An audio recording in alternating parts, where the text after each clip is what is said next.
In today's video, I am going to teach you how to create a logo online with the Wix Logo Maker. To get started, go to your Wix dashboard. If you prefer, you can also go directly to the Wix Logo Maker page. Once you are there, click Create a Logo to begin the setup process. Next, enter your business name and your tagline. This is important because Wix uses this information to generate logo ideas that match your brand. Make sure everything is typed exactly the way you want it to appear on your logo, since this will affect the design previews you see. When you are ready, click Next. After that, select your industry. This helps Wix understand the type of business or brand you are creating the logo for. By choosing the correct industry, the platform can suggest design styles, fonts, and icons that feel more relevant and professional for your niche. Once you have selected the best option, continue to the next part. You will then choose your preferred brand personality. This step helps shape the visual style of your logo.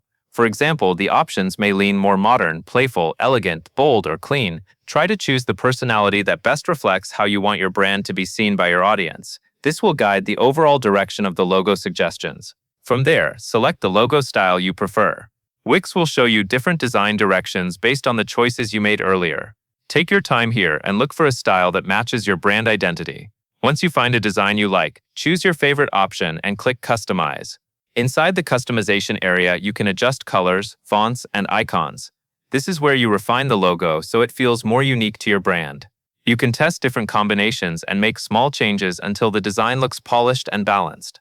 It is a good idea to keep the logo simple and readable, especially if you plan to use it on websites, social media, or printed materials. When you are happy with the design, click Next to preview your logo on mockups.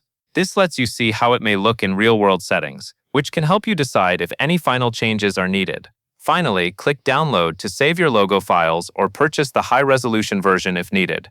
That covers everything you need to know.